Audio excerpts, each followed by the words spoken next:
नमो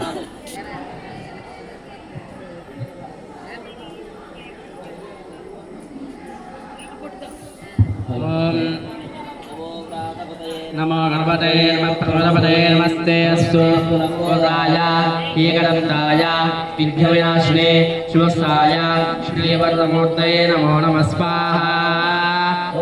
नमो व्रातपते नमो गणपते नमः प्रमदपते नमस्ते अस्तु लंबोदराय एकदन्ताय विघ्नविनाशिने शिवसुताय श्रीवरदमूर्तये नमो नमः स्वाहा। श्रीमन्महागणाधिपतये नमः। ओम नमो गणपतये श्वेतार्कगणपतये श्वेतार्कमूलनिवासाय वासुदेवप्रियाय दक्षप्रजापतिरक्षकाय सूर्यवदनाय कुमारगुरवे ब्रह्मादिसुरासुरवन्दिताय सर्वभूषणाय शशाङ्कशेखराय सर्वमालानन्देयाय कर्मध्वजाय कर्मवाहनाय त्राहि त्राहि देहि देहि अवतर अवतर। ओम गं गणपतये वक्रतुण्ड गणपतये सर्वपुरुषशंकर सर्वपुष्पशंकर सर्वस्वशंकर వశీకరుడు. ఆలయ నిర్మాణం అయ్యేటప్పుడు కూడా శిల్పి ఉంటాడు కదా, ఆయన ఎలా చెప్తే అలా, ఎందుకంటే మనకు నచ్చినట్టుగా నిర్మాణం నీ ఇల్లు నువ్వు ఎట్లయినా చేసుకోవచ్చు. ఇల్లు అయినా సరే ఎట్లా పడితే ఎట్లా చేయడానికి లేదు, వాస్తు ప్రకారమే వెళ్ళాలి. ఇల్లు మామూలుగా చిన్న ఇల్లు కడితేనే మనం ఎన్నో నియమాలు పాటిస్తాం, వాస్తు చూసుకుంటాం, మంచి ముహూర్తం చూసుకుంటాం. మరి దేవాలయం కట్టాలంటే, దేవాలయంలో నిర్మాణాలు జరపాలంటే, ప్రతిష్టాపన చేయాలి అని అంటే మరి ఎన్ని చూసుకోవాలి, మంచి ముహూర్తం అయి ఉండాలి. లేకపోతే పని మొదలు పెడతాం మధ్యలో ఆగిపోయి ఎన్నెన్నో ఆగిపోయాయి తెలుసా. అన్నీ అనుకున్న వెంటనే కావు, కొన్ని అడ్డేస్తూ ఉంటారు ఎవరో ఒకరు. ఆయనే చేయాలా, మేము చేయలేమా,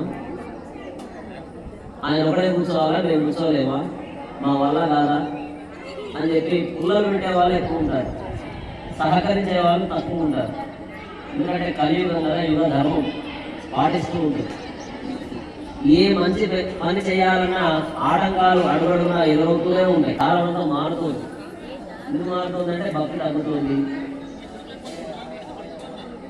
పూర్వం అట్లనే భక్తులు కూడా అయ్యప్ప భక్తులు వేరు, తర్వాత గణపతి భక్తులు వేరు, అమ్మవారి భక్తులు వేరు, అందరూ డివైడ్, ఎక్కడికక్కడ డివైడ్ అయిపోతూ ఉన్నారు.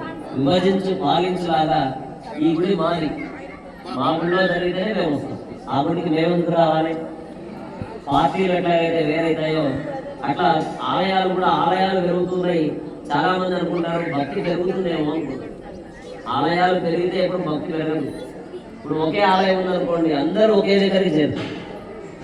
ఆలయాలు పెరిగితే ఏమవుతుంది, ఎక్కడికక్కడ మా గుడి ఉంది కదా, మేమెందుకు రావాలి, మేమెందుకు చేయాలి అని మనం డివైడ్ అయిపోతూ ఉన్నాం. మనమంతా ఎప్పుడైతే ఏకతాటి పైన ఉంటామో వాడు ఎవడైనా సరే, ఎంత పెద్ద రాజకీయ నాయకుడైనా ఎవరైనా దూరం వెళ్ళవలసిందే. లేదు మనం చెప్పినట్టు వినవలసిందే. లేదు అనుకుంటే మన పండుగలు వచ్చినప్పుడు మనల్ని ఇబ్బంది పెట్టడం, ఇలాంటివన్నీ జరుగుతూ ఉంటాయి. ఓట్ పాలిటిక్స్ అవన్నీ జరుగుతూ ఉంటాయి. కాబట్టి మనం ఏ కులమైనా గడప ఇంటి లోపల ఉన్నంత వరకే మన కులం, గడప బయటకు వస్తే మనమంతా హిందువులమే. మనంతా మంచి ధర్మం, సనాతన ధర్మం, హిందూ ధర్మం. మన ధర్మంలో మన ధర్మానికి ప్రతీక ఏమిటి అంటే దేవాలయం. మన దేవాలయాన్ని బట్టి మన ధర్మం ఎంత గొప్పదో చెప్తుంది. చూడండి, మనం హంపీకి వెళ్ళి ఆ రాయిని దేవాలయంలో ఉన్న ఒక రాయిని తీసుకుపోయి టెస్ట్ చేస్తే అది ఎన్ని వందల వేల లక్షల సంవత్సరాల్లో అర్థమైపోతుంది. అంత గొప్పది మన పూర్వీకులు ఆచరించడం వల్లనే మనకు చక్కగా ఇప్పటిదాకా ధర్మం అనేది మన దాకా వచ్చింది.